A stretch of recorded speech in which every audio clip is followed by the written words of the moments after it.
5 साल में कभी तिरंगा का अपमान करने वाला, विरोध करने वाला, जिन्होंने कभी भी ये चड्डी गैंग वाले लोग कभी भी अपने कार्यालय में उसको नहीं फरवाए, आज ये लोग अपने आप को प्रोपेगेंडा लगा के तिरंगा तिरंगा कर रहे हैं। ये कांग्रेस की बलिदान का ही असर है कि ये लोग आज तिरंगा पढ़ने पे मजबूर हुए, वरना ये लोग तो एक झंडा वाला, एक रंग वाला, झंडा वाला मांग करने वाले लोग थे। अंग्रेजों से पेंशन खाने वाले लोग आज देखिए अमृत महोत्सव में सबसे ज्यादा तिरंगा लेके दौड़ते हैं। सुनिए बात जी, हम इंटिमिडेट नहीं होंगे, हम नरेंद्र मोदी से नहीं डरते हैं, समझ गए बात। कर लें जो करना है, कुछ फर्क नहीं पड़ेगा। राहुल जी बोलने दीजिए। जी राहुल जी, आपने कुछ बोला ईडी के बारे में सर, आपने ईडी के बारे में बोला कि प्रधानमंत्री को जो कुछ करना है कर ले, और क्या हैं?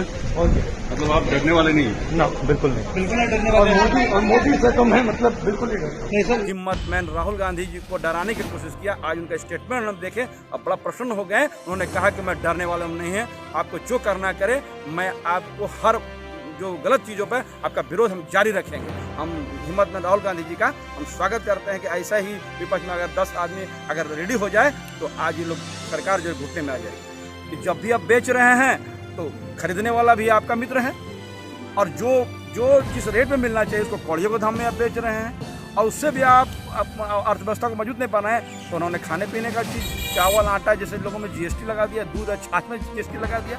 अब बताइए कि क्या लगाने के बाद भी अभी अर्थव्यवस्था नहीं हो रहा है और लगातार महंगाई बढ़ रही है। कोई ऐसा चीज़ बता दीजिए जिसमें महंगाई का असर नहीं हुआ है। लोगों के पास पैसा नहीं है, लोग बदहाल है, पूछने वाला कोई नहीं है। आप जब विपक्ष वाला लोग उस पर मुद्दा लगा के जब बात करता है ईडी का जो डायरेक्टर है मिश्रा जी, उनका जो है ना एक्सटेंशन किया गया, वो रिटायर कर रहे थे और उनका एक्सटेंशन जो है वो 5 साल के लिए कर दिया गया। वो रिटायर कर रहे थे, उनको जो बैठाया गया तो अब जाहिर सी बात है कि उनके सारे पर काम करना पड़ा। ऐसी क्या काबिलियत थी, क्या बात थी कि वो मिश्रा जी को दोबारा जो है एक्सटेंशन देने की जरूरत पड़ा? क्या भारत में ईडी में कोई अफसर नहीं था जो इस पद को संभाल पाए? जाहिर सी बात है कि एक एजेंडा तय किया गया है, इस एजेंडा में विपक्ष को टारगेट करने का, वही काम ये श्रीमान जी हमको लगता है, मेरा अपना अंदाज है, मेरा व्यक्तिगत विचार है कि उसी एजेंडा को लागू करके ये विपक्ष को भयभीत करने का काम कर रहे हैं। महंगाई से पूरा देश त्रस्त है और विपक्ष इस मुद्दे को उठा रहा है। इस पर सत्ता पक्ष उन पर कटाक्ष कर रहा है, उन पर अनेक प्रकार की इंक्वायरियाँ बैठा रही है। आइए हम आज़ाद जी से इस संबंध में बात करते हैं। आज़ाद जी, ये बताइए कि महंगाई जो चरम पर पहुंच चुका है और सरकार सदन में भी जा करके और एक दिन का बहस करा करके फिर चुप बैठ जा रहा है, इस पर आप क्या कहना चाहेंगे? देखिए, आज जिस हिसाब से महंगाई जो चरम सीमा पर पहुंचा हुआ है, लोग बेहाल है। और जब से ये जीएसटी जो है आटा में, चावल में, दूध में, छाछ में, ऐसे में जब से जीएसटी लगाया गया है तो लोग जो है करा रहा है, ऐसा करा रहा है कि विगत 40 साल के अंदर में भी ऐसी महंगाई कभी लोगों ने नहीं देखा था। और सबसे बड़ा बात है कि जो लोग बगल में बांग्लादेश है जिस पर महंगाई नियंत्रण है, नेपाल के जो महंगाई नियंत्रण है, हमारा जो है श्रीलंका में अभी जो मामला को लेकर बहुत जो गर्माहट हो गया है, ये और भारत का और श्रीलंका का जो व्यवस्था है उससे कंपेरिजन लोग कर रहा है। जो कि नेपाल चले जाइएगा, म्यांमार में चले, ये सब सारा में हम लोग देश से कम महंगाई है। और रहा आज बात कि जब लोग विपक्ष लोग इससे प्रखर होता है, मुखर होता है, इस पर जब बात करता है तो पार्लियामेंट में ऐसे लोग जो बोलने वाले लोगों को वहाँ पर से बाहर निकालने का काम करता है। कोई ना कोई बहाना बना के कि ये लोग अनुशासनहीनता कर रहा था, वो बाहर निकालने का काम करता था। अब एक बात समझने की ज़रूरत है कि जब भी विपक्ष वाले लोग कहते हैं, ये गोदी मीडिया कहते रहता है कि कोई विरोध नहीं करते हैं, और जब विरोध करते हैं तो फिर आप क्यों इस पर चाहते हैं कि आप जो है क्यों वहाँ पर बैठे हुए हैं? वो लोग सत्ता में जब बच्चे वाला मनमानी करेंगे, क्यों लोग चर्चा से भागते हैं? जाहिर सी बात है कि इनके पास जवाब नहीं है। और जिस देश का शासक जो है वो राजा की तरह बिहेव करे, जो 8,000 करोड़ का विमान बना के चले, 20,000 करोड़ का अपने लिए महल बनवाए, वो अपने 20 लाख का सूट पहने, उस गरीब जनता का लोग जो है किस तरह आक्रोशित है, किस तरह ठगा महसूस कर रहा है, उसकी बानगी आप देखिए कि लोगों में, विपक्ष में आक्रोश है। और जब भी कोई मामला को लेकर आता है तो ईडी बीडी सीडी, क्या सत्ता ईडी बीडी सीडी से चलेगा? अच्छा, ये बताइए कि यार मोदी जी तो हमेशा बोलते रहे कि मैं गरीब घर से हूँ, मेरी माँ चौका बर्तन करती थी, फिर आप बोल रहे हैं कि वे 20,000 करोड़ के विमान से चल रहे हैं, 20,000 करोड़ के महल में रह रहे हैं, 8,000 करोड़ के विमान में चल रहे हैं। ये मतलब कि क्या सही बात है? आप 8,000 करोड़ का इतना भारत में लोग प्रधानमंत्री गुजरे, इतना लोग प्रधानमंत्री को जब ये हाल फिलहाल मनमोहन सिंह रहेगा, सबको सुरक्षित विमान लगा, आपको असुरक्षित महसूस हुआ। और वो भी आपने 2 विमान मंगवाए हैं, वो भी आप अमेरिका से मंगवाए हैं। अरे भारत में बोलते हैं आप मेक इन इंडिया का नारा देते हैं, विदेश से विमान मंगाते हैं, मेक इन इंडिया का नारा देते हैं, आप हेलीकॉप्टर मंगाते हैं विदेश से, मेक इन इंडिया का नारा देते हैं तो फलाना चीज़ मंगाते हैं, तोप मंगाते हैं तो वहाँ से मंगाते हैं। क्या मेक इन इंडिया सर? फिर आप बोलते हैं लोकल फॉर वोकल, और वहाँ से आप अमूल जो है आपका गुजरात का अमूल है ना, पूरे देश में बिक्री कराते हैं और बोलते हैं कि विकास हो रहा है। ये सब मामले को देखकर आप इस लाख का सूट पहनिए जो पहनिए, और जो जुमला और जो लोग आशा के साथ अब जो दिए हैं और जिस वादे को लेकर आप सरकार में आए थे, अब सबको भुला दिए और नई नई बात लेके लोगों का आना है। एक और मांग है कि सत्ता पक्ष सिर्फ विपक्ष को ही बार बार ईडी सीबीआई से डरा रहा है, लेकिन विपक्ष से ही निकल करके जो लोग सत्ता में चले जा रहे हैं उनके साथ ये बात नहीं हो रहा है। इस पर आपका क्या कहना? देखिए, आप गौर करिएगा कि वर्तमान में जो ईडी का जो डायरेक्टर हैं मिश्रा जी, उनका जो है ना एक्सटेंशन किया गया, वो रिटायर कर रहे थे और उनका एक्सटेंशन जो है वो 5 साल के लिए कर दिया गया है। वो रिटायर कर रहे थे, उनको जब बैठाया गया तो अब जाहिर सी बात है कि उनके इशारे पर काम करना पड़ेगा। ऐसी क्या काबिलियत थी, क्या बात थी कि वो मिश्रा जी को दोबारा जो है एक्सटेंशन देने की ज़रूरत पड़ा? क्या भारत में ईडी में कोई अफसर नहीं था जो इस पद को संभाल पाए? जाहिर सी बात है कि एक एजेंडा तय किया गया है, इस एजेंडा में विपक्ष को टारगेट करने का, वही काम ये श्रीमान जी हमको लगता है, मेरा अपना अंदाज है, मेरा व्यक्तिगत विचार है कि उसी एजेंडा को लागू करके ये विपक्ष को भयभीत करने का काम कर रहे हैं। नहीं, ये तो बराबर टीवी डिबेटों में भी आ रहा है कि मान लीजिए मुकुल राय पर जांच बैठा था और उसको मतलब जैसे ही वो बीजेपी ज्वाइन किए वो ये जांच हट गया। फिर आपका ये आप यहाँ पर आपके झारखंड में भी कुछ नेताओं पर जांच बैठा था, वो लोग से भी जांच हट गया। महाराष्ट्र में भी देखा गया कि ऐसा ही हुआ है। सर, आप देख लीजिए कि ईडी का जो जांच का रेशियो है और उसका रिजल्ट देखिए 5% भी नहीं है। मैंने कहा ना कि सिर्फ एक प्रोपेगेंडा बना के एक एजेंडा तय करके विपक्ष के नेताओं को परेशान करना, बदनाम करना, इनको जांच नहीं करना, सिर्फ और सिर्फ परेशान करना है, जांच नहीं करना है। अगर जांच करना है, अगर आपको सबूत है तो आप पूछताछ किस बात के लिए कर रहे हैं? आप भेजिए ना, अब भेज दीजिए, जेल भेज दीजिए, कोर्ट तय करेगा। इस तरह आप माइंड गेम करके लोगों को बार बार बुला रहे हैं, 8-8 घंटा बुलाते हैं, डेली बुलाते हैं और उसको परेशान करते हैं ताकि लोग मीडिया में खबर बनता है, विपक्ष में उसका छवि खराब होता है, जनता का बीच में खराब मैसेज खराब करने का एक प्रोपेगेंडा चल रहा है जिसको हम लोग विफल कर देंगे। कल ऐसा हुआ था कि राहुल हेराल्ड का जो यंग इंडिया के ऑफिस में ईडी सील किया है, उसके बाद में कांग्रेस कार्यालय और सोनिया गांधी, राहुल गांधी के भी। आप क्या जानते हैं, नेशनल हेराल्ड जो है वो आज़ादी से पहले का है। उन्होंने आज़ादी के आंदोलन में एक बड़ी भूमिका जो पत्रकार का होता है, अखबार का होता है, उन लोगों ने उसको निभाया। तो आप जो लोग माफ़ी वीर गैंग जो है, जो अंग्रेज़ों से माफ़ी मांग के और पेंशन लेने अंग्रेज़ों को लेने वाले, उसको तो आज़ादी का लड़ाई लड़ने वाला हर लोगों से उसका चिढ़ है। अब देख लीजिए गांधी क्यों है, गांधी शब्द से इन लोगों को नफरत हो गया है, क्योंकि आप देखिए कि जो गांधी जी का जो हत्या हुआ था उसमें करने वाले में किसका नाम आ रहा है और किस पर बैन किया था। उस वक्त में सरदार पटेल जी थे, तो उन्होंने माना था कि ये जो है कि उसी गांधी जी की हत्या के बाद जो है, उसी के बाद अब देखिएगा कि आप जो है ना चड्डी गैंग को बैन किया गया था। आप बता सकते हैं कि चड्डी गैंग को क्यों बैन किया गया था?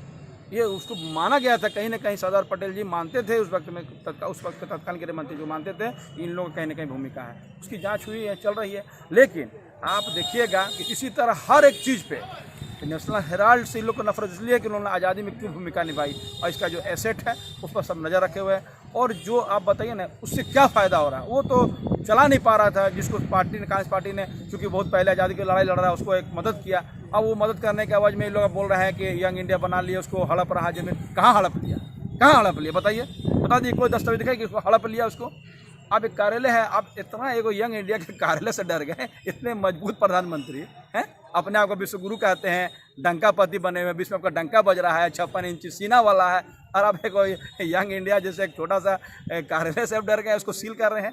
आप खुद आज बात का पता लगा रहते हैं कि आप खुद डरे हुए हैं लगता है। एक बात है, जो हमेशा डराने वाला लोग होता है वो खुद डरा हुआ आता है। इसलिए राहुल गांधी और गांधी का फैमिली लोगों ने जो कुर्बानी देश का दिया है, जनता इसके साथ है और आने वाला समय में जनता इन लोगों को जरूर सबक सिखाएगी कि जब आप महंगाई में चरम सीमा पर है, लोग बेहाल है, पासपोर्ट की रैंकिंग ख़त्म हो गई, खुशहाल विश्व में खुशहाल का जो रैंकिंग उसमें हम पिछड़ गए हैं, सारा कुछ में पिछड़ते चला जाए, विश्व हमारी छवि खराब हो रही है। किसान 7 साल बड़ा आंदोलन में बैठे रहे हैं, अभी आंदोलन का रूप मूवमेंट तैयार कर रहे हैं, तो किस बात का खुशहाली, किस बात का अमृतसर मनाया जा रहा है श्रीमान जी। और अमृतकाल जो बोल के ये जो बनाया जा रहा है, अमृत महोत्सव मनाया जा रहा है, ये 13 से 15 ये क्या है आप बताइए हमको, क्या है ये 13 से 15? ये पूरे आज़ादी 15 अगस्त को बहुत धूमधाम से मनाया जाता था। और जो लोग कभी 52 साल में कभी तिरंगा का अपमान करने वाला, विरोध करने वाला, जिन्होंने कभी भी ये चड्डी गैंग वाले लोग कभी भी अपने कार्यालय में उसको नहीं फरवाए, आज ये लोग अपने आप को प्रोपेगेंडा लगा के तिरंगा कर रहे हैं। ये कांग्रेस की बलिदान का ही असर है कि ये लोग आज तिरंगा पढ़ने पे मजबूर हुए, वरना ये लोग तो एक झंडा वाला, एक रंग वाला झंडा वाला मांग करने वाले लोग थे, अंग्रेजों से पेंशन खाने वाले लोग। आज देखिए अमृत महोत्सव में सबसे ज़्यादा तिरंगा लेकर दौड़ते हैं। मैं इसका स्वागत करता हूँ कि आप लोग आए हैं, लेकिन ये जो है 13 से 15 जहाँ लोग परेशान है, गरीबी है, लोगों में खजाना नहीं है, आप खजाना भरने के लिए आपने संपत्ति बेच दिया, पूरा देश के कौड़ी को बेच दिया। और गजब का है कि जब भी आप बेच रहे हैं तो खरीदने वाला भी आपका मित्र है, और जो जिस रेट में मिलना चाहिए उसको कौड़ियों के दाम में आप बेच रहे हैं, और उससे भी आप अर्थव्यवस्था को मजबूत नहीं बनाए। तो उन्होंने खाने पीने का चीज़, चावल आटा जैसे लोगों में जीएसटी लगा दिया, दूध और छाछ में जीएसटी लगा दिया। अब बताइए कि क्या लगाने के बाद भी अभी अर्थव्यवस्था नहीं हो रहा है और लगातार महंगाई बढ़ रही है। कोई ऐसा चीज़ बता दीजिए जिसमें महंगाई का असर नहीं हुआ है। लोगों के पास पैसा नहीं है, लोग बदहाल है, पूछने वाला कोई नहीं है।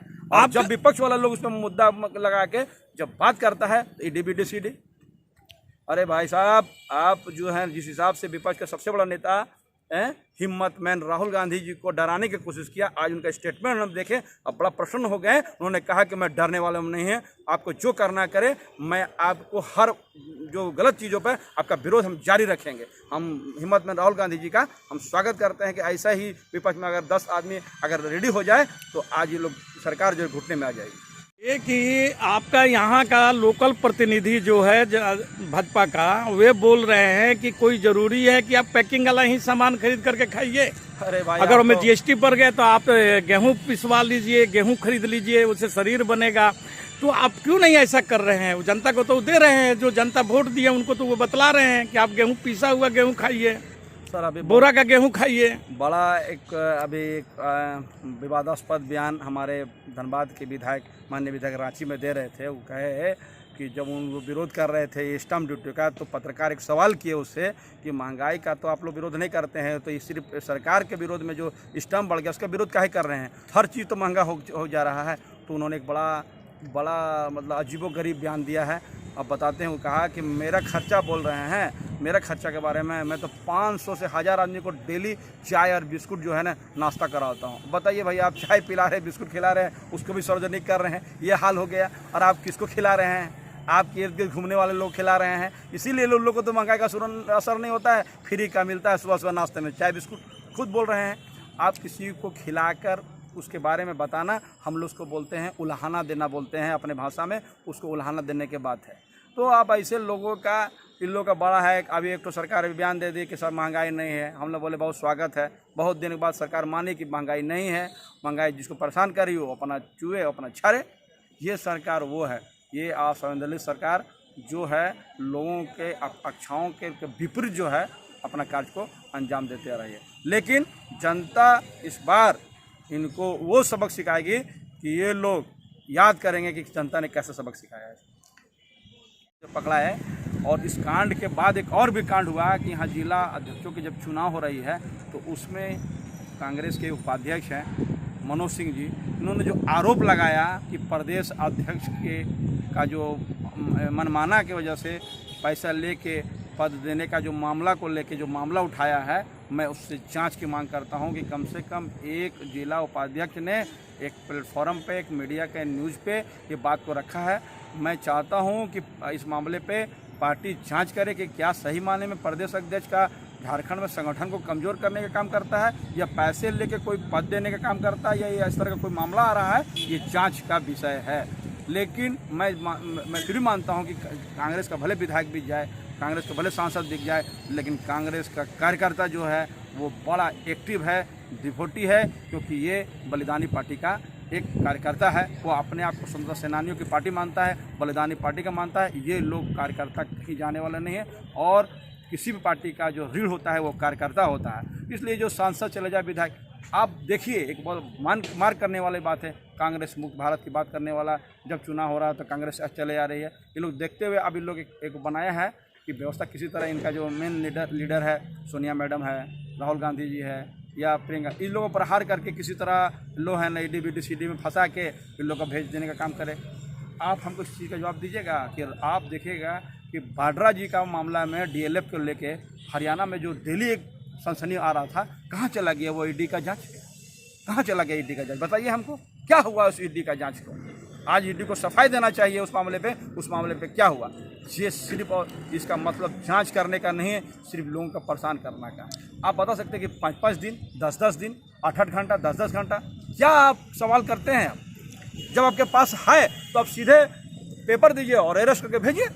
अब हमेशा ये जो आप जो माइंड गेम कर रहे हैं, लोगों को बता रहे हैं कि सारा लोग विपक्ष का लोग चोर हैं। विश्व आज हंस रहा है कि क्या किसी भी देश में सारा विपक्ष का लोग सब बेईमान हो गया, सब चोर हो गया है, सब करप्ट हो गया? एक मामले सत्ता पक्ष वाले की ईमानदारी कर रहा है। ये विश्व भारत को देखकर हंस रहा है। ये जो हास्यास्पद जो बातें हो रही है, ये अच्छा मैसेज नहीं जा रहा। भारत को लोग बड़ा अच्छा और बड़ा मतलब इस पे अंदाज से लोग भारत को देखते थे, पूरा विश्व के लोग, और भविष्य में भी देखेंगे। ये जो सरकार है वर्तमान में जो छवि का धूमिल करने का काम किया है, हमको लगता है जब सरकार बदलेगी तो आने वाले जो सरकार होगी उस छवि को साफ करने में उनको समय लगेगा।